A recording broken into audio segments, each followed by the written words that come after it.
Amal തേരമ്പറമ്പിലും A K സ്റ്റെഫിനും നമ്മളോടൊപ്പം ചേരുന്നുണ്ട്. ആദ്യം സ്റ്റെഫിനിലേക്ക്. സ്റ്റെഫിൻ, സർവ്വസജ്ജമാണ് LDF ഒന്നാകെ എന്ന് ഇന്ന് രാവിലെ MA ബേബിയുടെ പ്രതികരണം വന്നിരിക്കുന്നു. തെരഞ്ഞെടുപ്പ് പ്രഖ്യാപിക്കുമ്പോൾ എങ്ങനെയാണ് പാർട്ടി കേന്ദ്രങ്ങളിലെ ഒരു ആവേശവും തയ്യാറെടുപ്പുകളും?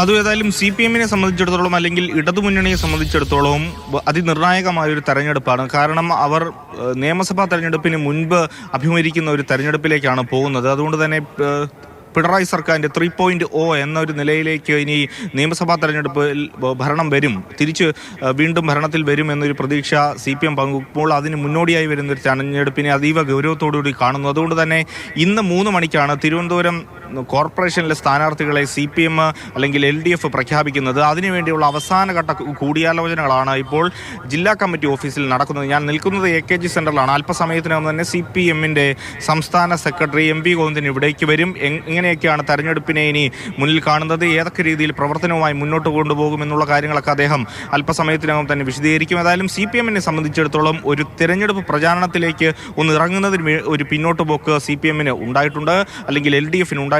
കാരണം തിരുവനന്തപുരം കോർപ്പറേഷൻ അടക്കമുള്ള സ്ഥലങ്ങളിൽ കോൺഗ്രസ് സ്ഥാനാർത്ഥിയെ വളരെ നേരത്തെ തന്നെ പ്രഖ്യാപിച്ചു കഴിഞ്ഞു. ഇനി ഏതായാലും ഒരു മാസ കാലയളവിൽ എണ്ണയിട്ട യന്ത്രം പോലെയുള്ള സജീവമായിട്ടുള്ള പ്രവർത്തനത്തിലേക്കാണ് LDF CPM എല്ലാം തന്നെ കടക്കുന്നത്.